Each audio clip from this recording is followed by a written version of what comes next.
He moves We're through the doing death and Claudette's decay. 8th birthday. Claudette is 7 years old and feels alone, very alone. Yes, her parents love her. Yes, they want the world for her, but the world doesn't want her. Or at least that's what Oh, you're Claudette so believes. welcome. She just wants to fit in. Fit in at school, fit in with her cousins, fit in with her teammates on the soccer pitch. But fitting in isn't as simple as being like others. She's different, and she knows it. She feels slow, unresponsive, not quick enough to understand her teacher or keep up with her class. The librarian calls her addle-minded. When she talks, she stutters. Sometimes she loses her breath and has trouble recognizing when she's talking too loudly. But most of all, her teacher embarrasses her. Says she's in the clouds, always in the clouds. Get out of the clouds, Claudette. But she can't help it. She's exploring massive gardens and colorful bugs on strange new worlds.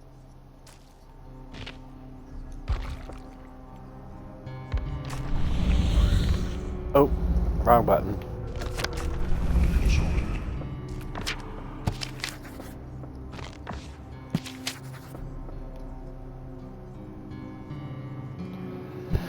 So I'm gonna put all these up there so everybody can follow the storyline if they want to know the lore. If you were wondering what I'm doing here, Kat, so be patient and then I'll get to plan. Claudette feels things more than others, much more. Like the shame of not being invited to any birthday parties. Not one party. Every day her parents ask her who she played with at lunch, and every day she lowers her chin and tells them that she doesn't want to talk. Her parents ask her teacher, and her teacher tells them she likes to play alone. Not so much play, more like collect and observe things, flowers, weeds, beetles, worms, rocks. Some kids are just loners. Every day her parents ask her about her friends, and every day the shame returns. They want her to have friends. More than that, they want a list of names for her birthday. But she doesn't have a list of names. She doesn't even have one name.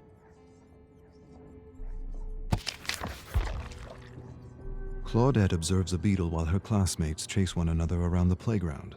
She wants to play, but no one wants to be around her. She doesn't want to think about it. Thinking about it hurts. Thinking about it reminds her she will disappoint her mother again. Her mother just wants her to have a friend, but making a friend isn't easy. Not for Claudette.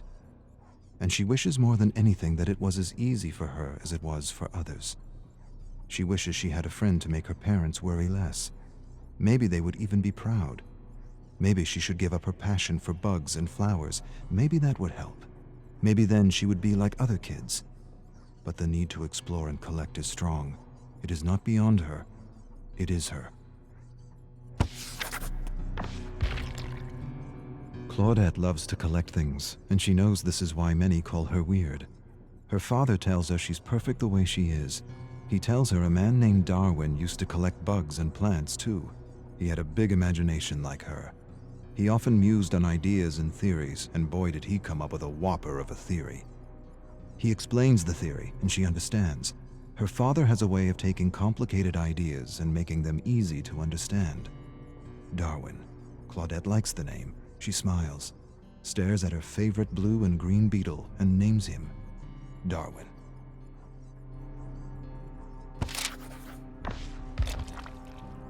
Claudette's mom is crying. She's upset because Claudette is having trouble in school. Her grades are lower than they've ever been. She doesn't understand what she's doing wrong as a parent. Her dad says she's doing nothing wrong. He says Claudette's wired differently and that's okay. Her mom doesn't want her to collect plants and bugs anymore. Her dad says that's the best part of her and he doesn't need a child who fits some bell curve. More than this, he defends her. He tells her mother that the greatest treasures gifted to the world were from those who didn't conform, who weren't normal, who didn't fit some outdated bell curve. Tolstoy, Tesla, Einstein, Shakespeare. Her mother doesn't care. A sudden cry escapes her lips. I don't want her to repeat the year. Claudette hides under the covers pretending to be asleep, pretending she can't hear the yelling. Her mother wants her to get special help, but her father doesn't want to alienate her. He's right. Claudette doesn't want the other kids to know she needs special help. They'll laugh at her. She'll figure things out. She promises she will. Her new substitute teacher, Mrs. Cahill, is helping her. A lot more than the other teacher who always said she was in the clouds.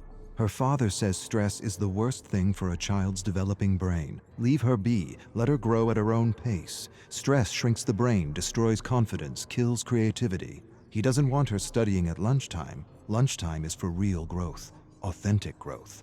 Growth unhindered by the pressure of tests and the fear of making mistakes. Claudette's mother is happy because her grades are improving. A single teacher can make a difference, can make all the difference, especially this teacher. Mrs. Cahill. Other kids call her strange and weird, but Mrs. Cahill isn't weird. She just gets it. She understands because she had a tough time learning when she was a student. This is why she makes an extra effort to help Claudette, to help her understand what she is explaining in class without alienating her.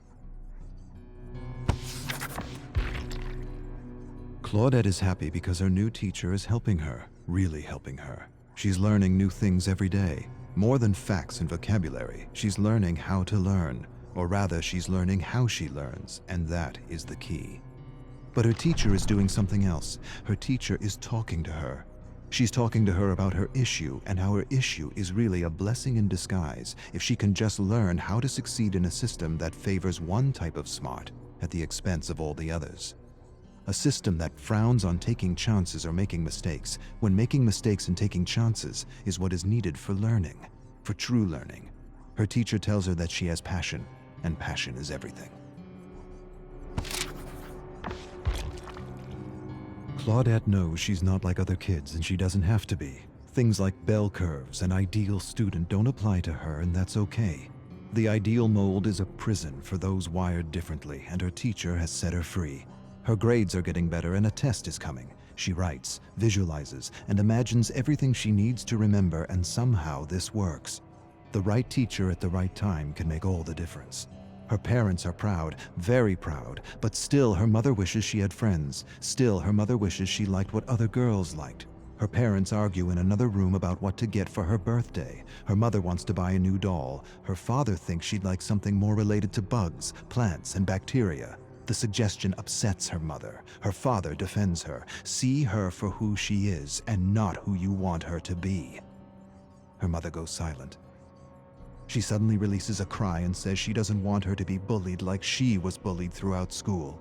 Claudette's eyes go wide. For the first time in her life, she realizes her mother's wired differently too. Claudette will be 8 years old tomorrow. She should be eager. She should be excited. She should be counting the hours, minutes, seconds. Instead, she is none of these. She dreads the moment she will have to open her gift. Every year it's the same. Dolls, crafts, jewelry. Nothing that means anything to her. Maybe this year she'll smile and pretend she didn't want a magnifying glass, or a collection of stones, or a set of books on botany. Maybe, to make things easier, she'll pretend. Maybe that'll make her mother less scared for her. Seeing her happy about her grades felt good. Real good.